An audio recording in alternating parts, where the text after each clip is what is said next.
Dans cette discussion entre François Peyotte, FP, et Bernard de Montréal, Boulevard M, ils abordent les sujets de la matière, de la vie et de l'énergie. FP souligne que la science peut expliquer les causes de la vie jusqu'à l'atome d'hydrogène, mais au-delà, il faut faire appel à la métaphysique et aux religions pour comprendre les origines et le but de l'évolution. BDM explique que la vie n'est pas liée à la matière, mais plutôt à l'énergie qui se condense en matière.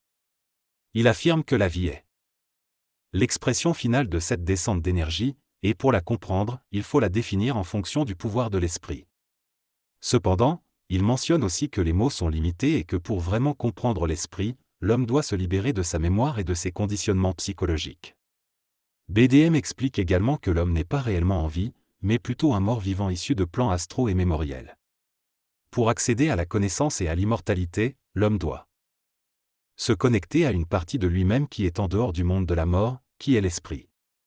En somme, BDM suggère que l'accès à la connaissance et à la vraie vie se fait en se libérant de la mémoire et en connectant avec l'esprit supramental. Demain, il sera nécessaire de redéfinir le concept d'esprit afin d'en extraire les aspects ultimement autonomes, multidimensionnels et libres de la mémoire, qui permettent à l'homme de pouvoir entrer en résonance supramentale avec la vie. Pour comprendre l'origine de la vie de manière précise, l'homme doit lui-même être présent dans cette intelligence supramentale, pure et déconditionnée, libre des différentes facettes mémorielles qui lui ont été imposées par l'expérience historique, culturelle et raciale. L'homme doit être absolument libre dans son esprit pour accéder à l'aspect créatif de celui-ci, qui fait partie de la vie individualisée dans sa chair. L'ego ne peut pas contrôler la connaissance et le savoir, qui sont de l'intelligence pure et de l'énergie, et non basés sur l'accumulation des aspects psychologiques de la culture. L'homme doit passer de l'involution à l'évolution pour comprendre les lois de la matière, de l'esprit, des émotions et de la pensée. Il doit comprendre ce qu'est une pensée, d'où elle vient, la causalité, la loi de cause et d'effet, le temps, l'espace et les autres dimensions de la réalité. Pour pouvoir définir des réalités et des aspects de vie qui dépassent les sens, l'homme doit comprendre des aspects de la matière beaucoup plus subtils que ce qu'il connaît actuellement, comme l'atome. La science se confronte ainsi au dilemme de l'infini, et l'homme doit comprendre ce qu'est l'infini. Il ne peut se contenter d'utiliser des mots sans en saisir le sens profond. L'homme ne peut pas utiliser des termes dont il ne comprend pas la valeur et la nature, tels que Dieu ou l'âme. S'il le fait, il est simplement conditionné par la mémoire et perd son individualité et sa créativité. La matière n'est pas à l'origine de la vie, elle est le résultat de la descente de la vie dans les éthers du cosmos. Elle a été créée pour permettre aux intelligences de vie de se manifester et évoluer sur Terre. L'objectif ultime est de fusionner avec ces intelligences pour créer un nouvel homme, capable de transcender les limitations de sa sensorialité et de communiquer avec ses créateurs. L'homme ne peut pas être réduit à un simple produit de l'histoire ou des idéologies, il doit devenir un être libre et créateur.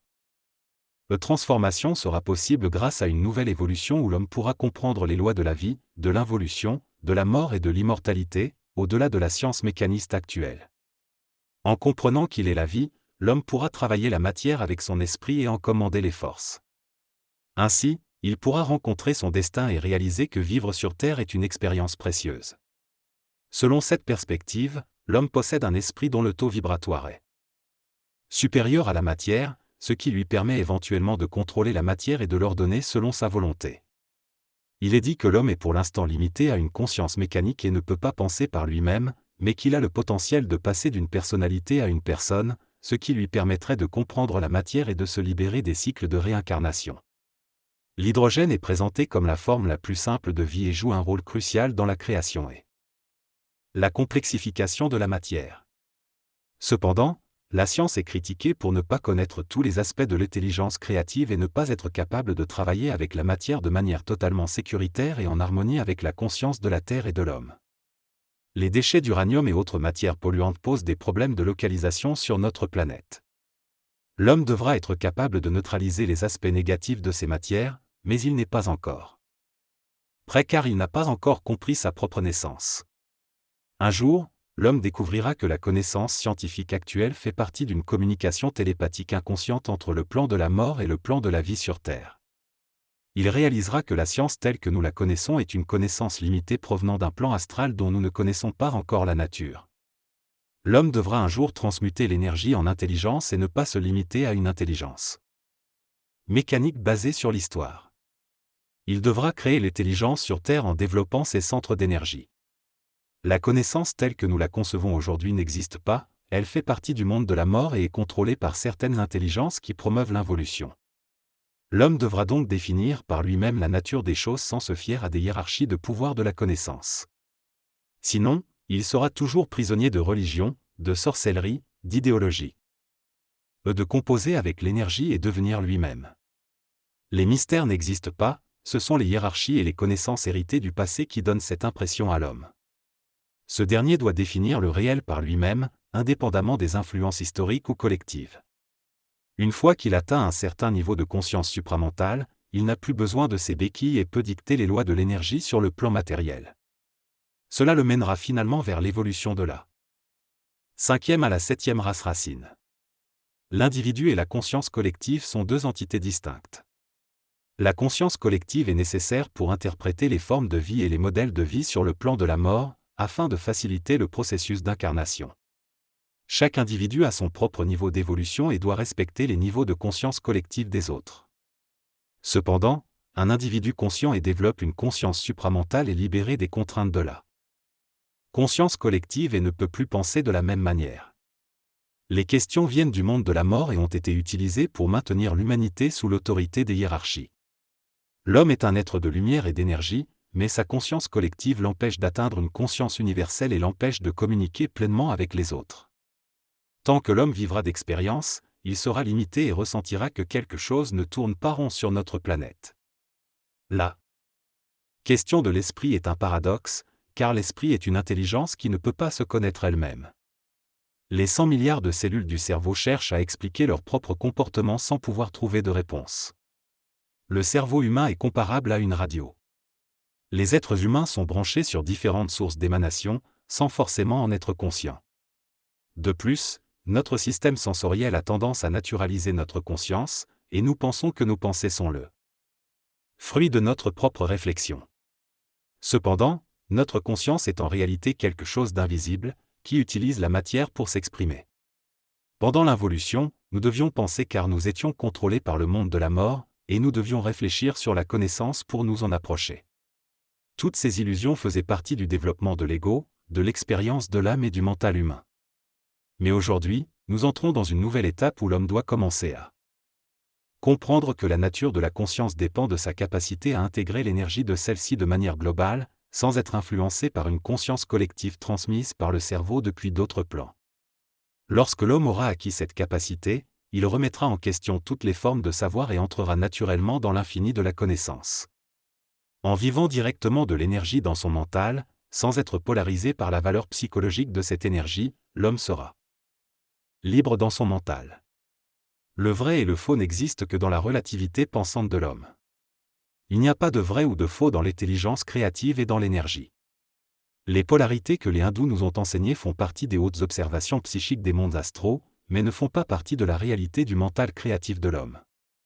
Aujourd'hui, à la fin du XXe siècle, il est temps de réaliser que l'homme ne peut plus être assujetti à aucune forme de connaissance, car toutes les formes de connaissance sont polarisées et contiennent en elles les valeurs du mensonge cosmique de façon très subliminale.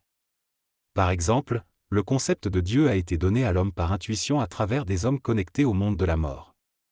Ce concept a évolué au fil des siècles, mais il est important de remettre en question ses origines et ses valeurs. Ainsi, il est temps pour l'homme de s'ouvrir à une nouvelle conception de la conscience et de se libérer des limitations imposées par les formes de connaissance polarisées. L'homme éprouve souvent une grande solitude non créative de son ego. Il ressent le besoin de s'attacher à quelque chose, car il se considère comme rien. Cependant, cette illusion psychologique ne pourra pas continuer dans la conscience individualisée de l'homme du XXIe siècle. L'homme conscient a la capacité créative de donner une note vibratoire à une forme mentale pour entrer dans la connaissance. Il n'a pas besoin d'émotion pour soutenir la valeur psychologique de ce qu'il sait. L'homme qui sait n'a pas besoin de connaissance, il est riche. La connaissance est nécessaire pour l'évolution de la conscience humaine, mais l'homme conscient ne dépend pas de la connaissance pour savoir. Il sait intérieurement et peut concrétiser cela dans sa vie. Tous les hommes savent, mais ils n'ont pas la même fréquence ni la même capacité en raison de leurs expériences mentales. Cependant, on ne donne pas aux hommes la chance de prendre conscience de ce qu'ils savent, car leurs paroles sont souvent rejetées ou critiquées. Le savoir appartient à l'homme individualisé et ne peut pas être compris mais seulement su. Dans la prochaine évolution de la conscience, ceux qui savent parleront avec d'autres qui savent, et n'auront pas besoin d'être compris par tous. Selon le locuteur, l'homme n'a pas besoin de comprendre, il est simplement intéressé à communiquer avec ceux qui savent. Cette prochaine évolution, prédite par Aurobindo, implique que ceux qui savent disséminent lentement leur savoir afin que les autres puissent aussi le savoir un jour. L'homme devrait se concentrer sur son propre développement plutôt que de rechercher constamment des réponses extérieures. Certains individus dans le monde actuel ont les réponses que les autres cherchent, et il incombe donc à chaque individu de les rencontrer. Cependant, il est précisé que la boussole actuelle n'est plus la connaissance traditionnelle, mais plutôt une nouvelle boussole qui permet à chaque individu de devenir son propre maître. Les maîtres anciens ont déjà fait leur travail, mais maintenant il est temps pour chaque individu de vivre de son propre potentiel et de se libérer des maîtres et des institutions. Pour passer de l'involution à l'évolution, l'homme doit faire l'expérience de la grande solitude et développer une conscience supérieure. L'homme moderne souffre car il supporte seul le poids de sa connaissance. La matière et la conscience évoluent en parallèle, passant par des strates de complexité croissante. Le plan physique est le dernier des plans, suivi de l'astral. Les entités des mondes invisibles sont venues sur Terre pour pouvoir converser avec l'homme. La matière sert de connexion entre l'astral et le plan physique. L'homme vit une conscience expérimentale sur Terre, suivant un plan de vie. La vie sur Terre est une farce car l'homme ne la comprend pas et se soumet à des autorités extérieures. L'homme doit devenir sa propre conscience et se libérer des lois planétaires pour suivre les lois cosmiques. Ce passage vers l'évolution sera difficile et s'accompagnera de souffrances subtiles liées à l'esprit. Bernard de Montréal explique que le concept d'esprit empêche l'homme d'accéder à son énergie et le soumet à une hiérarchie de connaissances externes. Il met en garde contre l'utilisation de termes qui enferment l'homme dans les forces contrôlant l'évolution. En réponse à une question sur la déperdition de matière qui crée de l'énergie par réaction, Bernard de Montréal explique que cela fait partie du processus involutif de l'éther dans la matière, mais que l'homme pourra un jour renverser cette loi et créer des matières soumises aux lois de l'évolution mentale. Il évoque la capacité future de l'homme à donner une haute vibration à un cristal pour créer des objets vivants et éliminer la pollution grâce à des forces occultes.